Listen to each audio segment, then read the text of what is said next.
Bienvenido, Antonio. Gracias. Gracias por venir hoy aquí.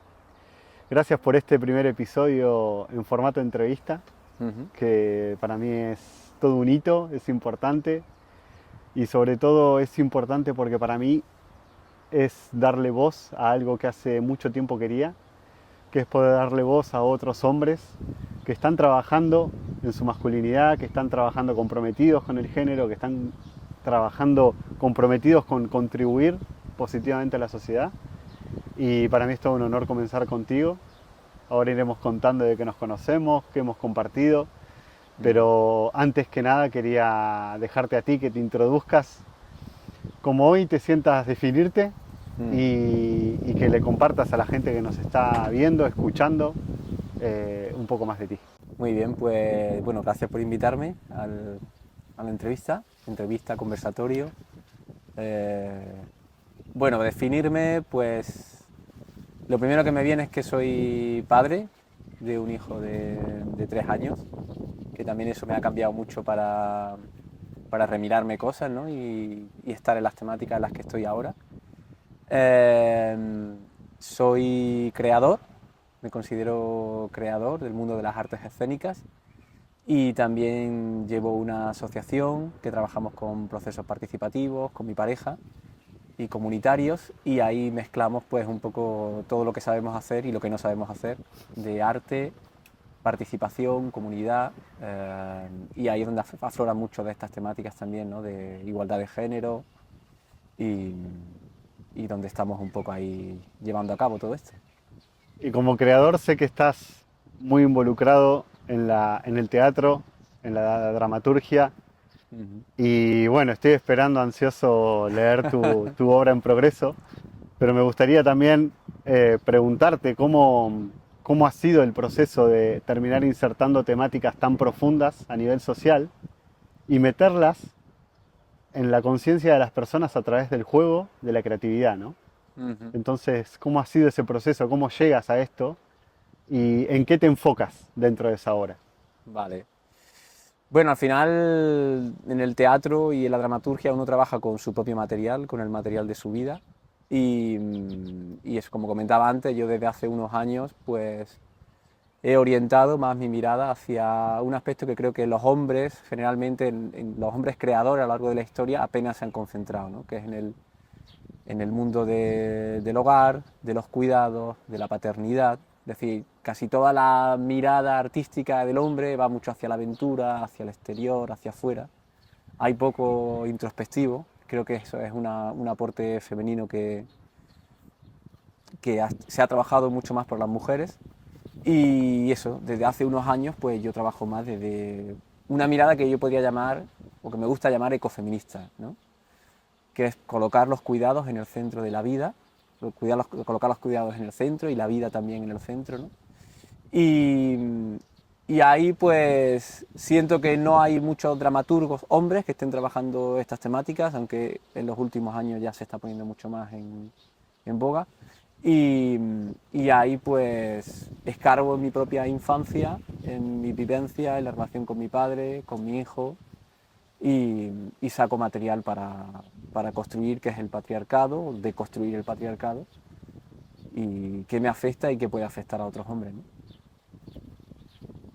Cuando te escucho esto me recuerda a un hombre que hace poco compartía en la comunidad de hombres en la que estoy, un, hizo un comentario que me resultó muy característico y es que él muy preocupado por criar a su hijo de una manera fuerte tal vez, pero en el buen sentido de la palabra, a veces cuando se hace pequeños golpes, cuando se da pequeñas caídas que no tienen daño físico, se queda como un poco diciendo hasta dónde tengo que estar y de qué manera tengo que estar. Y me he dado cuenta cuánto miedo también hay detrás del hombre en forjar niños, en criar niños desde un lugar débil. Y asocian la emocionalidad a la debilidad, ¿no? Ujú. Y se impiden tal vez el estar con los brazos abiertos, en modo ven que te abrazo, y en vez de eso se terminan preocupando más por que no vaya a crecer débil por un golpecito. Entonces veo cuánta herida hay y Y sobre esto justamente me llama la atención cuando nombras los cuidados más femeninos dentro de la figura masculina, ¿no? Ujú. Donde el hombre no sea tanto el, como tú dijiste, el aventurero y el que se va en el camino del desierto, ahí a luchar y a conquistar, sino más bien que se queda tal vez en casa y que no pasa nada, ¿no? Pero cuánto se despierta también a nivel psicológico, de no valgo, de estoy haciendo las cosas bien, de plantearse. Entonces, ¿qué piensas de esto? Mm. Si traes este tipo de combinación, este tipo de juego a través de la ficción, Ujú. que ya sabemos que la ficción plasma la realidad muchas veces, ¿no? Ujú. E incluso muchas veces antes es el preaviso de lo que viene. Entonces, ¿cómo combinas esto tú? Sí. Bueno, a mí, como padre, me sale continuamente ese monólogo interno de cuando mi hijo se cae o cuando necesita ahí mi apoyo, muchas veces me sale esa voz de, pero no seas débil, pero si no te has hecho nada. Es decir, también me doy cuenta de cómo la voz de mi padre o la voz de mi infancia está a fuego en mí, ¿no? Y viene y eso está ahí, que tienes que trabajarlo también. Y, y bueno, el cómo a través de la ficción trabajas eso, pues bueno, yo muchas veces cuando me pongo a escribir directamente lo que hago es imaginarme que estoy con personas que a lo mejor ya no están o personas que están y con las que no podría tener conversaciones en la vida real. Por ejemplo, con mi padre suelo tener bastante conversaciones y parte de la obra de teatro, por ejemplo, la que estoy trabajando ahora, parte de ahí. Es decir, me puse a trabajar con mi padre en la ficción y empezaron a salir diálogos muy fuertes, ¿no? Muy potentes, ¿no? Y ahí es una oportunidad para mí, a veces es un padre malvado y a veces es un padre que siento que está por encima del lugar en el que está mi padre y tengo conversaciones también con ese padre ficticio que no las tengo con mi padre real. Que otra cosa es que yo llegue allí al cortijo donde está mi padre y me ponga a abrir estas temáticas también, pero ahí la ficción me permite como estirar la figura de mi padre hacia acá, hacia allá y estirar también mi figura. Y luego también llega un momento en que se convierten en personajes y yo voy abandonando esa historia y la alejo también de mí, porque también hay un factor de pudor en lo que estás contando, que sientes que luego cuando se ve en un teatro, si alguna vez se ve en un teatro, pues dices, Dios, van a pensar que esto soy yo, ¿no? O que esto forma parte de mi vida, o quizás estoy sacando cosas que son muy personales, muy íntimas de mi familia, que no, que no sé cómo se sentirían, ¿no? A veces esos personajes que pongo. Entonces hago también un proceso de alejamiento de los personajes de mi vida para poder luego soltar. Y, y por ejemplo, en esto de que comentaba de la aventura y de los cuidados, ¿no? Otra obra de teatro también en la que estoy trabajando y que tengo también ahí en pañales. Eh, yo me puse en el supuesto de... Bueno, en mi infancia, mi vecino de enfrente criaba pájaros. Criaba Pájaros. pájaros, unos pájaros cantores que son pájaros que sirven para cantar. Tú los metes en una jaula y le pones audio de música clásica o la radio y mi vecino los adiestraba para cantar, ¿no? Y entonces me vino la imagen de un hombre pájaro que está en una jaula y que está haciendo un reclamo, un canto para invitar a otros hombres a que vengan. Porque de hecho en la cacería de este estilo, pues el pájaro cantor invoca, llama a otros pájaros para que vengan, ¿no? Y ahí ya me puse a pensar qué significaría que otro pájaro entra en la jaula del primer pájaro, del pájaro cantor, que empiecen a convivir en un espacio cerrado, que empiecen a cuidarse, que no ansíen tanto esa libertad, ¿no? Porque yo también muchas veces la paternidad la he asociado en mi imaginario a un sacrificio, una esclavitud, tener que abandonar cosas como la libertad y tal, ¿no? Y ahí es donde yo creo que los hombres tenemos una oportunidad gigante, ¿no? Es decir, estamos en este espacio, en un espacio distinto al que el imaginario nos pone como espacio de libertad, y como en este espacio cerrado, en una jaula, con otro hombre, porque a mí me salía más generarlo entre dos hombres, Claro. cómo puede haber ahí una enseñanza, ¿no? Un aprendizaje común, además ese pájaro que ya está en la jaula inicial, lleva mucho tiempo ahí, ha crecido en cautividad, es un pájaro acostumbrado a esas paredes y a esa radio, a esos sonidos, y entonces le muestra al otro que vivir encerrado también puede ser un acto de libertad y de compromiso. Y entonces ahí, bueno, en esa metáfora, yo también trabajo mucho con las metáforas de me llevo algo o al mundo animal o a otro ámbito que se aleja de lo estrictamente realista, ¿no? Y ahí Sí. empiezo a construir una ficción que me da mucho juego, porque esto de los pájaros, pues me da el juego de las luces, como cuando están los pollos metidos en las granjas, o me da el juego de la música, o me da el juego de cantar, o me da el juego de que estos dos pájaros en algún momento se tienen que limpiar, como se limpian los pájaros con agua, me da el juego de que no pueden volar. Es decir, ahí se abren muchísimas cosas con las que yo puedo trabajar la masculinidad y las cosas que me mueven, pero desde otros seres Qué alejados. bueno, qué bueno, fantástico. Y me hace acordar, hoy leí justo antes de venir para aquí, estaba leyendo un libro, y este libro hablaba sobre una historia de Nelson Mandela y hacía la reflexión de cómo Nelson Mandela desde prisión y desde cuatro paredes encontró la libertad y convocó un movimiento que luego llegó a la igualdad, ¿no? Por Sudáfrica. Y, y me hace pensar en cuántas veces en este aspecto de la libertad, que veo que es un dolor mucho miedo a la libertad. David Deida, me acuerdo que en sus primeros capítulos del Camino del Hombre Superior habla de esto, ¿no? La libertad como bandera del hombre y el amor como bandera de la mujer, representando la energía masculina y la energía femenina, y cómo la libertad es algo que el hombre, a veces ante la incapacidad de conseguirla o de saber descubrirla, que verdaderamente la libertad pienso que vive dentro nuestro, ¿no? Pero ante la incapacidad de poder descubrirla internamente, rompe relaciones, patea el tablero en su trabajo, va tratando de soltar cosas de su camino de mala manera a veces, pensando que la libertad literalmente está fuera. Literalmente pensando que si recorre el mundo va a encontrar la libertad. Y que los demás son los que te la están Que te la están coaccionando, coartando, ¿no? Sí, sí. Y que a veces tienes que llegar al punto de que quizás te enojas con la persona haciendo la analogía con los pájaros. Con esa figura hombre que a veces es tu padre, el que te metió en la jaula. Mm, Y sí. te enojas con eso y llegas a la otra punta del mundo, muchas veces al frente de arenas blancas y mar turquesa, para darte cuenta de lo preso que eres. Sí. Y que ahí empieza el camino de vuelta a casa, ¿no? A la verdadera libertad. Pero mira cómo al final veo que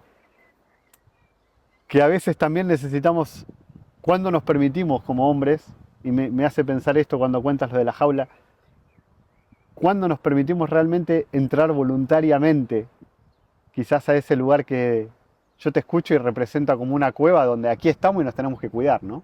Ujú. Y esto es analogía pura cuando estuvimos o todos encerrados porque no podíamos salir de casa, o con el último apagón español, que si estabas con otros hombres, si estabas en un lugar cerrado, sin luz, tenías que hacer camaradería, porque si no, Ujú. no sobrevives, ¿no? Sí. Entonces, ¿cuánto juego hay ahí, justamente a través de esta ficción? Y me alegro un montón y no sabía, o nunca había pensado en cuánto se puede llegar a trabajar el propio proceso personal desde el juego. Y desde algo que parece más distendido, pero no deja de ser profundo, que si no parece que todo lo profundo y toda la sanación aquí tiene que ser cuadradita, gritar, esto, lo Sí. otro, y hay muchas formas. Sí.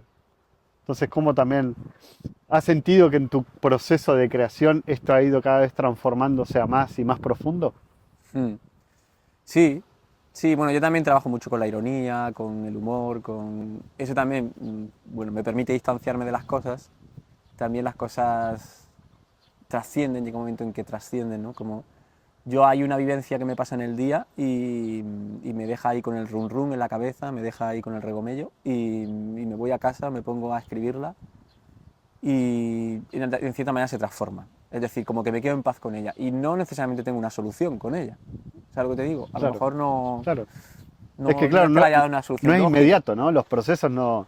Tú Claro, juegas y no quiere decir que cada vez que juegas sanas. claro. No, pero incluso ni siquiera la solución, o sea que para a veces convertirlo en una propuesta estética y hermosa, para mí ya me tranquiliza. No necesariamente el conflicto tiene una solución como Claro, generalmente estamos pensando, ¿no? Es decir, por ejemplo, con esto de mi padre, que yo creo que sí, que siento que hay muchas cosas pendientes, ¿no?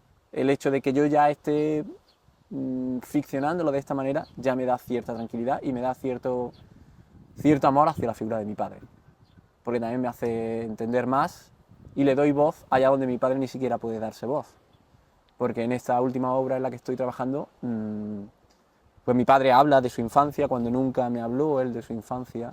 Yo la ficciono y yo la imagino, o incluso me habla de cosas del patriarcado, o me habla de qué significaba ser un padre en los años 80, ¿no? Un padre que tiene que irse a las 8 de la mañana de casa, tiene que volver a las 8 de la tarde, obsesionado con traer dinero, ¿no? Con todo su crecimiento personal hacia afuera, nunca hacia adentro. Bueno, ahí yo desarrollo miradas de empatía también, ¿no? Claro. Y eso para mí, es decir, esa construcción estética y que no es tanto una solución lógica como a veces en la terapia. Bueno, en la terapia muchas veces trabaja así, en la arteterapia, por ejemplo, trabaja en que tú el conflicto interno que tengas lo transformas en algo estético, bello, y eso da consuelo, sin que necesariamente tú tengas una fórmula solución, ¿no? Lógica, Sí. de eso. Y para mí eso, en el arte y con distintas formas de arte, tanto artes escénicas, performance, pintura, pues para mí eso es muy sanador también, ¿no? Y ahí en la asociación trabajamos mucho desde ahí, ¿no? Claro. Y también trabajamos con un concepto que se llama arte relacional, que está relacionado con la comunidad, que es cuando hace arte en conjunto, una comunidad. Ahí ya el resultado, la obra artística, carece de importancia o no tiene tanta importancia como el proceso en sí, como la relación que se genera entre las personas, que por eso se llama arte relacional, ¿no? Porque lo importante es lo que colectivamente podemos hacer, ¿no? Claro. Y eso también es muy sanador, ¿no? Y te aleja de, para mí, la parte más negativa, en cierta manera, del arte, que es cuando trunca el juego, que es pensar en los resultados, pensar en la técnica, en el bien, en el mal, en el bien, en el mal, de lo correcto, lo incorrecto, que eso trunca el juego por completo. Todo se empieza a volver como muy robotizado, muy Sí, mecanizado, muy sí, pensando en la y no te deja estética sacar sobre... muchas cosas también, porque al final tú, cada vez que sacas algo, dices, sé que al final el material de tu vida es el material de tu vida, si es que el material de tu vida ni está bien ni está mal, es, el material, es tu vivencia, tu experiencia. Entonces, si hay una mirada externa que está continuamente coartando ese material interno que tú estás sacando, ¿no? Pues trunca mucho, ¿no? Luego también está, yo muchas veces vacío, pongo, empiezo a sacar, ¿sabes? Y luego hay un proceso de síntesis, que Claro. también es importante. Pero quizás no son procesos que van a la vez. Es decir, por un momento tienes que soltar, soltar, soltar, y llega otro momento en el que hay que cerrar, cerrar, cerrar, o acotar, ¿no? Acotar un poco de qué quieres hablar y qué estás haciendo. Claro. Me hace pensar en cuántas veces también a mí mismo yo te escucho y el teatro lo he tocado creo que en la infancia, pero luego ya en la adultez como que no he estado presente. Voy por otras técnicas de movimiento, la biodanza, que involucra muchas veces el juego, ¿no? El juego inventado y crear cosas en el aire, ¿no? Con otras personas. Pero sí veo cuántas veces a nosotros mismos nos cuesta ante la mirada ajena, y digo nosotros como hombres, nos cuesta ante la mirada ajena poder permitirnos ese soltar y poder dejarnos romper los esquemas de la mente para darle al cuerpo cauce libre de juego, ¿no? Entonces me imagino que también hay mucho de esto, encontrar las dinámicas, ¿no? Para poder terminar sacando todo esto. Y en este sentido, me gustaría preguntarte desde la asociación, que ahora si quieres también nos puedes contar brevemente el nombre y de qué se trata, Sí. así te dejo también a ti que te explayes en eso. Bueno, Pero te quería comentar justo con esto que me parece interesante porque antes se me había quedado ahí en el tintero, que creo que también, o sea, hablamos muchas veces de que el hombre es un animal social, sí, pero yo creo que sobre todo la mujer es un animal social. O sea, creo que en el hombre hay muchos condicionantes que nos están vetando la sociabilidad, ¿no? Y que engarza también con esto que has dicho antes de el hombre que se va hasta el fin del mundo a buscarse a sí mismo, ¿no? Pero, porque también tenemos la sensación en el hombre de que el trabajo terapéutico o el trabajo de búsqueda o el trabajo de solucionar problemas es un trabajo personal, individual, que yo hago solo. Entonces el hombre, a mí mi patrón, muchas veces cuando he tenido problemas con mis parejas, ha sido, esto me tengo que ir a la calle, me voy a caminar, yo mismo empiezo a entrar en mi run mental e intento solucionarlo. Y luego ya cuando pasa 1 o 2 horas, vuelo teniendo esa solución, ¿no? O sintiéndome más tranquilo, ¿no? Y claro, creo que toda esa construcción del relato del hombre, ¿no? Del individualismo, de que tienes que conseguir las cosas por ti mismo, la relación con otros hombres, muchas veces también una relación de competitividad, ¿no? Creo que eso ha condicionado mucho también cómo el hombre siente que tiene que transformar su realidad, ¿no? Y creo que eso nos lleva mucho al aislamiento y a cerrarte en ti mismo, ¿no? Y está ahí, ¿no? Y entonces, claro, en el juego también con otros hombres, yo por ejemplo cuando asistí a tus primeros talleres, una cosa que me flipó, y yo ya había hecho bastante danza contemporánea, ¿no?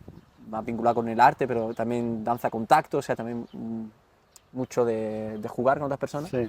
Me flipó poder agarrarme con otros hombres, y mira que había hecho danza con tacto con otros hombres, y poder bailar directamente mirándonos a los ojos, tocándonos, ¿no? Como quitando toda esa parte, toda esa capa de rivalidad o de posible homosexualidad, porque en el momento que 2 hombres se tocan ya es porque hay un fin concreto sexual, ¿no? Y creo que ahí, sí, ahí Sí, hay mimbre para... hay mimbre. Y ya creo que al nombrar solamente la palabra 2 hombres que se tocan, ya esa frase es como que a muchos quizás los contrae, les eriza la piel y es como de qué se va eso, ¿no? Como que ya se sexualiza, cuando creo que a un hombre le resulta mucho más fácil agarrarse quizás como con cualquiera, ¿no? Que se cogen así, Sí, se cogen es con brutal, fuerza, sí. pero es muy difícil permitirse un contacto suave. Y mira hasta dónde, ¿no? Hasta dónde hemos llegado. Sí. Y me resulta, bueno, fascinante y esto lo hablábamos justo, eh, recién lo hablábamos nosotros, pero también esto es algo que me quedó a mí muy latente de la última semana en el taller que estás dando, que si quieres contarnos ahora desde la asociación. Pero a mí me gustó mucho en el momento en que este hombre John dijo, necesitamos más diversidad de actividades para que más hombres lleguen. Fue muy cortito, muy claro, ojalá que haya muchos hombres que se animen a darse cuenta de que desde todos los prismas necesitamos convocarnos como hombres, ¿no? Yo he participado de clubes de triatlón donde el 95% somos hombres y es un tipo de dinámica donde al menos yo no terminé de conocer una profundidad emocional cuando sabía que detrás del deporte hay dolores, a veces estamos queriendo competir desde la bronca, estamos preocupados por el resultado desde el que pensamos que nuestro papá ficticio nos está mirando. Hay tantas cosas, pero no se pudo nunca meter todo ese componente, ¿no? Pero a veces se lo veía en la cara. En tu taller del otro día se veía como desde el juego, estar esperando y mirando juntos una actividad, empezamos a hablar y a tú qué te dedicas y ya eso empieza a abrir otra capa desde el teatro, desde la biodanza y desde cuántas áreas podemos terminar convocando esto, ¿no? Entonces, bueno, desde aquí dándole lugar también específicamente a lo que vosotros hacéis, que a mí me encanta también pensar que tiene un enfoque donde contemplan la juventud, que es un área donde yo tengo muchas ganas de entrar, porque siento que estoy muy enfocado en la sanación adulta en pos de la infancia, pero hoy hay una juventud que está quedando en el medio y en el ojo de la tormenta. Entonces, bueno, si querés contarnos también cómo combinás el trabajo de la asociación, a qué se dedica, cuáles son sus patas transversales, y darte lugar a eso, ¿no? A que te explayes y nos cuentes con lo que quieras ahí. Pues Asociación Ubicua nace en pandemia y nace porque Irene y yo estamos juntos. O sea, Tiene sí, poquito tiempo, en verdad. sí, tiene poquito tiempo, tiene poquito. Lo que pasa es que hemos alzado el vuelo ahí Wow, bien. sí, sí, sí. Y eso nace porque Irene y yo, pues eso, estamos juntos y se ha mezclado ahí dos formas muy complementarias de trabajar. Ella es arte terapeuta, yo soy por una parte científico y por otra parte artista escénico. Y, y entonces en pandemia pues nos pusimos un día a imaginar una radio comunitaria que pudiésemos hacer desde casa, donde recoger relatos de lo que era la primavera, fuera, estando en el hogar, tal, y ahí ese fue el primer proyecto.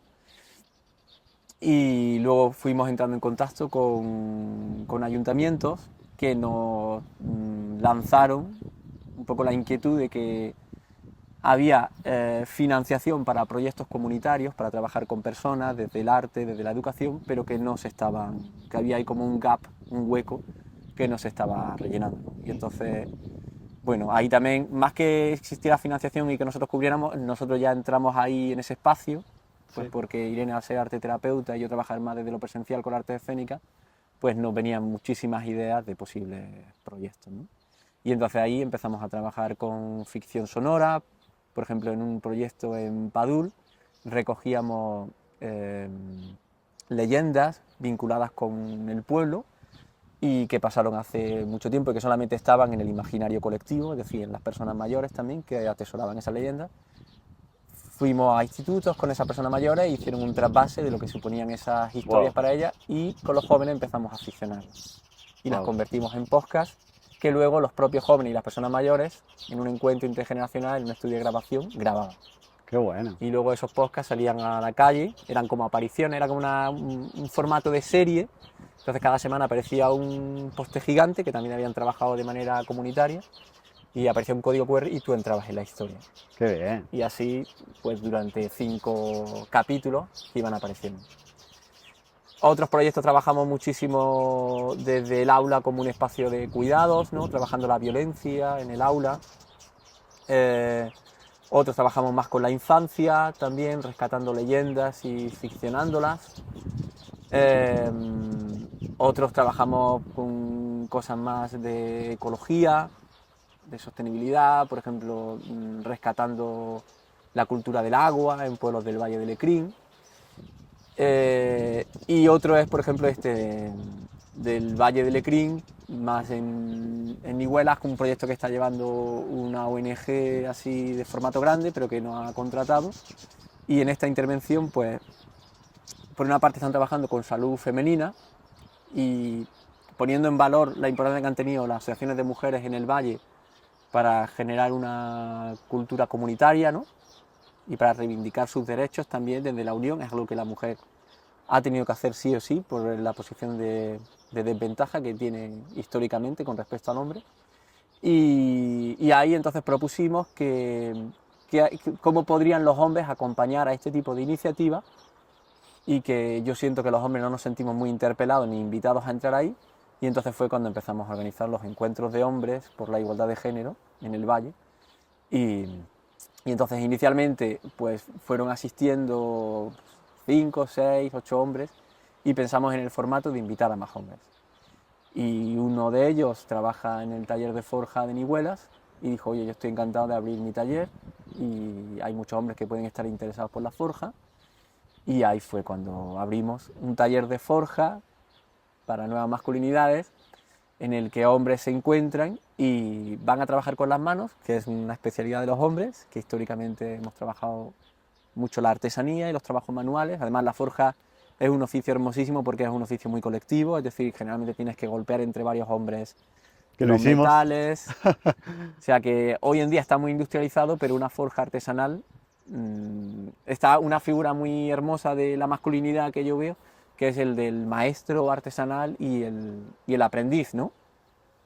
Y que creo que ahí los hombres hemos generado muchísimo vínculo, pero que también la revolución industrial y los nuevos oficios que han salido en el siglo XX, pues ha hecho desaparecer todos esos oficios antiguos, en los que existía mucho vínculo padre-hijo también, porque muchas veces los hijos eran los que Continuaban, ¿no? continuaban todas las destrezas de la familia y del Sí, padre, ¿no? Y el padre en ese sentido era un referente para el hijo, claro. porque yo voy a continuar el legado que tú traes, papá, ¿no?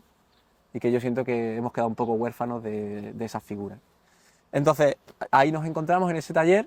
Yo estaba súper asustado porque digo, sacar 20, 25 minutos en cada sesión de 1 hora y media para hablar de masculinidad o para hablar de cómo nos implicamos por la igualdad, me daba cierto respeto, pero me fui dando cuenta que estaban deseosos de hablar de esto y que había hombres, pues, por ejemplo, comentarios que han salido como que hay que reservarlo en la agenda, el poder hablar de la emocionalidad, porque si no los hombres no lo hablamos.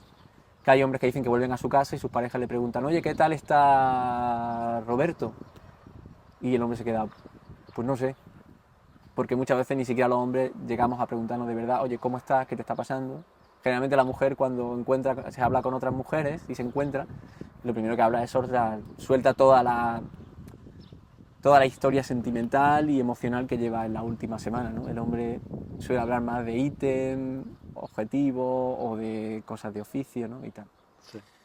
Y entonces, pues sí, para mí también el abrir a este nuevo espacio ha sido una sorpresa de que, como dices, ¿no? Es decir, poder generar espacios distintos en los que trabajar la masculinidad y que yo creo que es una revolución que nos queda pendiente a los hombres. Las mujeres han dado un salto cuántico en los últimos 100 años, han tomado espacios de los hombres, ojalá tomen más, ojalá haya más presidentas del gobierno, alta directiva, y la asignatura pendiente de los hombres creo que es los cuidados, el poder dedicarnos más a la paternidad, el aligerar a la mujer de carga mental y que nosotros seamos capaces también de tomar toda esa carga mental del hogar, de lo que supone estar en casa.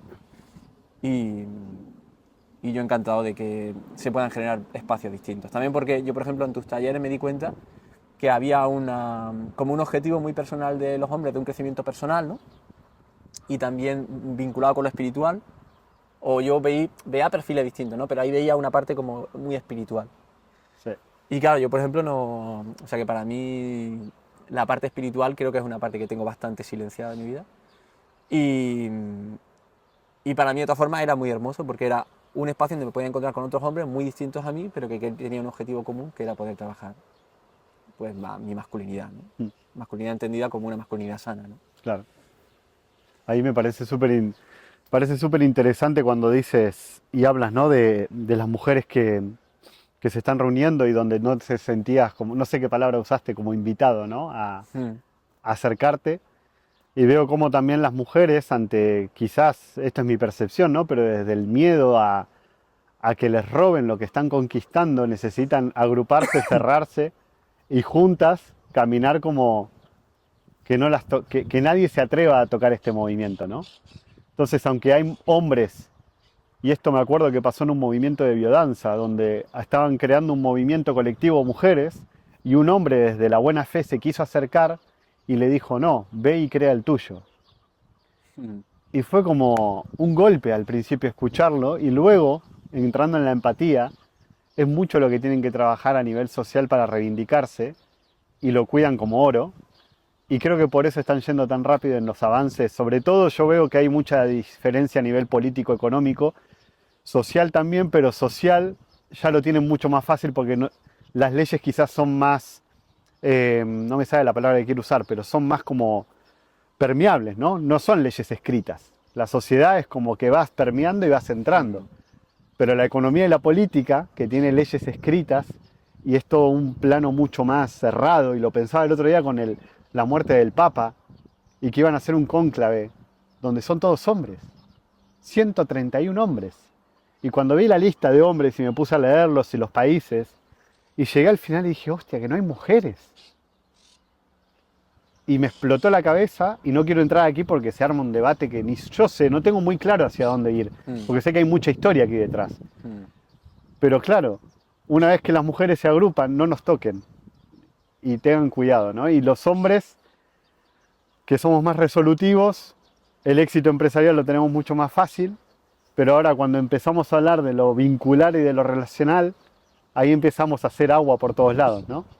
Y veo cómo, bueno, tú me conoces bien, sabes mi gran misión de construir una comunidad de hombres donde dejemos de hacerlo solo y lo hagamos en conjunto, y veo cómo seguimos intentando, tú pusiste un ejemplo muy bueno de nos discutimos con nuestra pareja, nos vamos a caminar, buscamos nuestras respuestas y volvemos.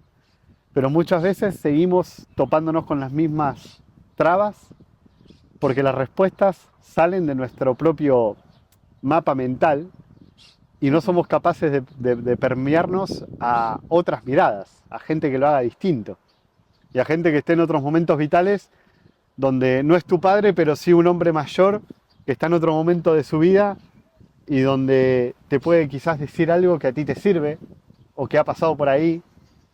Y ayer me pasaba, ¿no? Estaba en una reunión de hombres y mientras había uno preocupado por su salud financiera relacionado a su jubilación, había otro donde su salud financiera y su seguridad emocional a través de la economía era tener dinero para proveer a sus hijitos. Y como las dos son igual de válidas y las dos necesitan ser expresadas, ser comunicadas, ser habladas. Y creo que hacemos mucha agua aquí, ¿no? Hacemos mucha agua como hombres, nos cuesta. Sí. Y donde creo que necesitamos encontrar la manera de poder cambiar esto. Entonces yo me alegro un montón de que tú también estás aportando. Lo de la forja, que fui al taller, me pareció fascinante. Pero sobre todo ver yo mismo, yo no quería ser facilitador por un rato, quería ser alumno, aprendiz, que me enseñen, superar ese miedo que yo compartía, ¿no? Que si mi hermano está escuchando esto, recordará cuando él quizás me criticaba con una herramienta y yo ahí cogiendo una megamasa delante de la mirada de 8 hombres y sentir el miedo de que no tenía nada que ver con ellos, sino que era mi miedo con mi hermano. Y cómo desde este lugar estamos totalmente abiertos a poder superar nuevos desafíos y nuevos retos y conocer gente guapísima, súper maja y echar un lindo rato, ¿no? Sí. Y me encanta que haya salido esto de la forja y me inspira a seguir pensando qué otros talleres podemos hacer.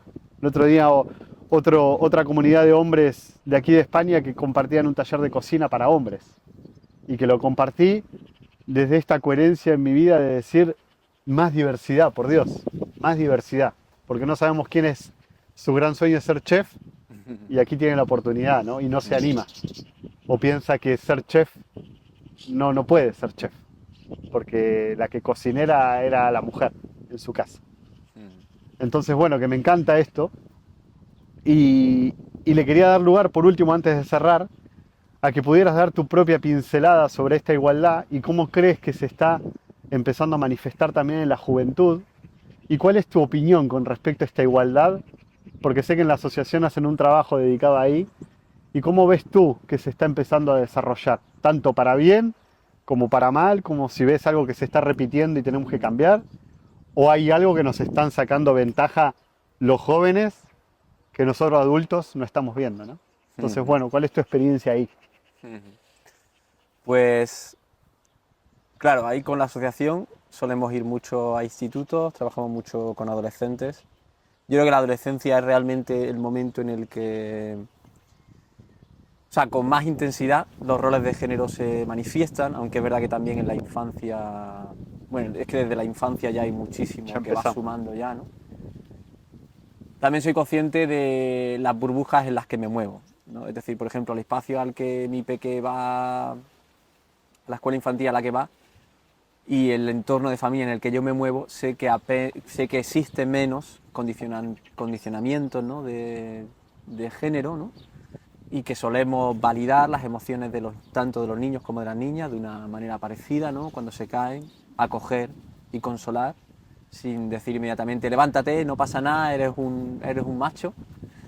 Pero luego también me doy cuenta cuando voy a pueblos o cuando voy incluso aquí a Granada, a barrios, ¿no? Cómo vivimos en una burbuja, yo vivo en una burbuja, y cómo hay, bueno, siguen muy presentes los estereotipos de género. Y en la adolescencia es todavía mayor porque hay un sentimiento de pertenencia al grupo. Es cierto que yo estoy viendo como más diversidad, veo más diversidad en la adolescencia. Me estoy fijando mucho en los hombres también porque es como ahí más donde yo dirijo más la mirada, ¿no? Es decir, hay siempre como adolescentes que se salen por completo de la norma y que lo llevan con mucho orgullo y lo llevan con mucha entereza, cosa que no pasaba en mi adolescencia, y eso es como un gran cambio.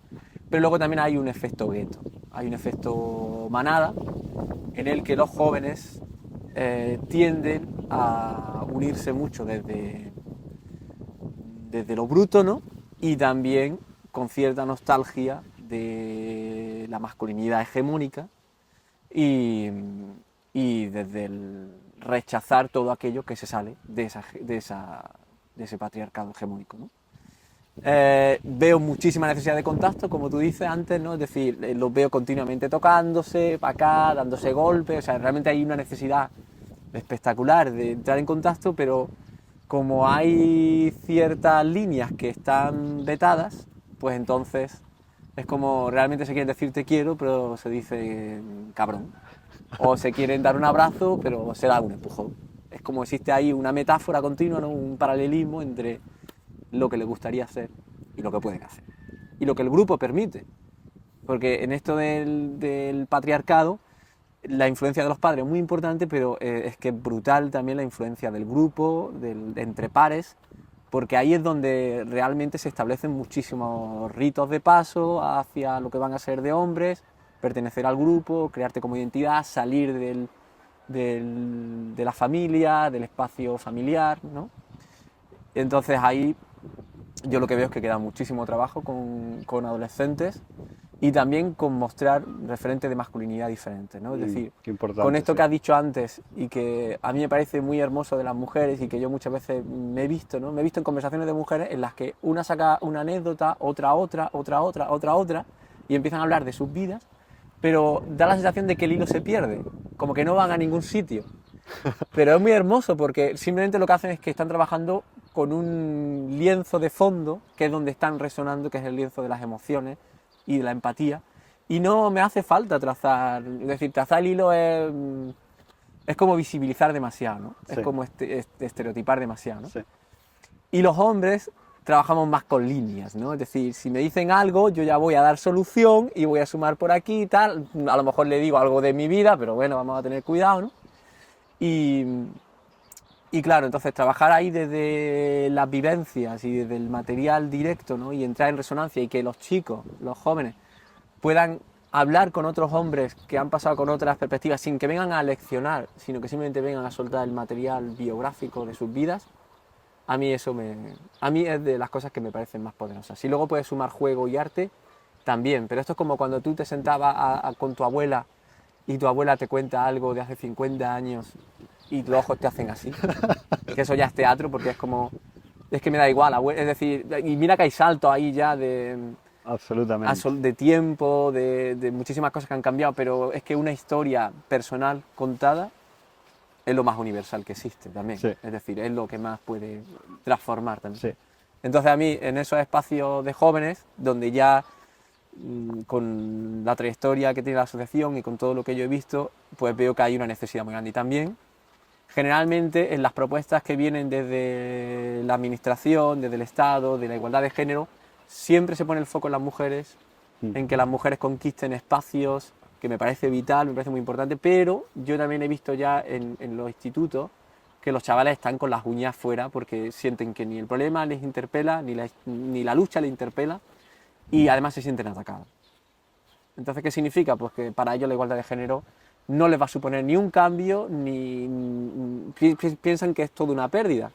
Pero entonces lo que tenemos que empezar a contar es que el patriarcado es algo que nos está perjudicando a todos. Y también nos ha perjudicado a los hombres.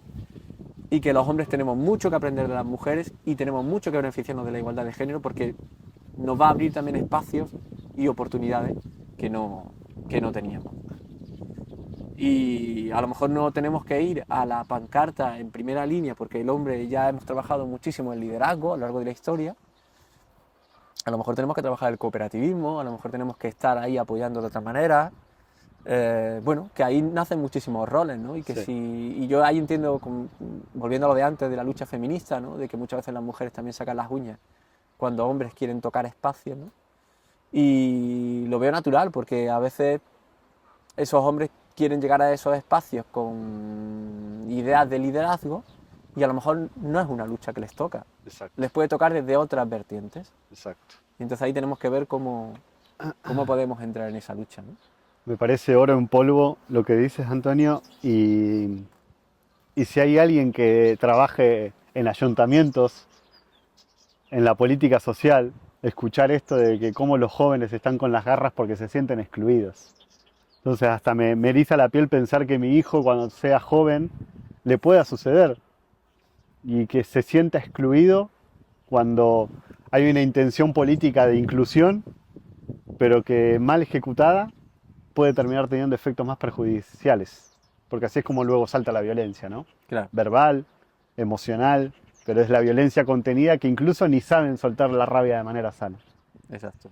Y también la importancia de los facilitadores hombres, es decir, si siempre que hay una propuesta de igualdad de género viene una chica o una mujer, si la mayoría de las maestras, bueno, el instituto sí que es más híbrido, hay tanto hombres como mujeres, son mujeres, es decir, si esos espacios no los empiezan a ocupar los hombres y a otros chicos les mostramos que la igualdad de género también va de hombres, pues entonces obviamente vamos a seguir perpetuando, ¿no?, Totalmente. formas, ¿no?, y roles. Es decir, que ahí también es una corresponsabilidad de los hombres de empezar a llenarnos la boca con este tema, Sí. y llevarlo también ahí para trabajarlo con otros jóvenes, ¿no?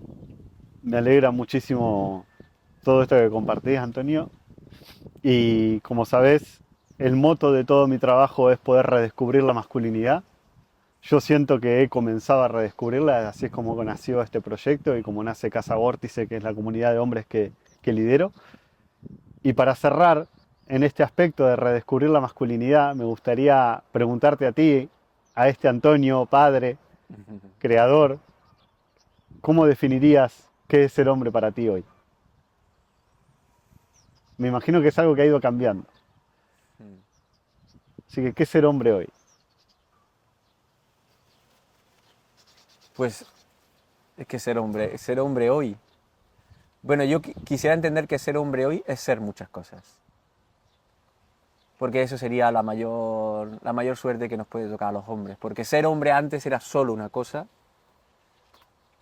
y que ser hombre ahora, como todas estas palabras de LGTBI, plus, Q, tal, que son muchísimas cosas y que hay muchísima diversidad, pues que ser hombre pueda ser tan diverso como que una norma no intente violentar y obligar a los demás a ser de una determinada manera, ¿no?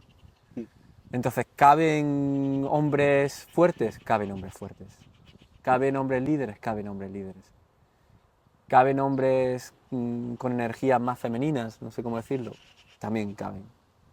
Y cabe tanta diversidad que al final la diversidad, y a mí hay un tema que también me gusta muchísimo, que es cuando en un bosque hay tanta diversidad que conviven con muchísima más naturalidad y honestidad, porque se generan sinergias y oportunidades para toda esa diversidad.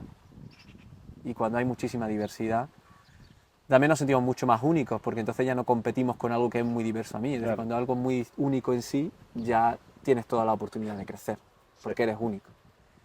Entonces, por favor, construyamos sobre todo una masculinidad diversa.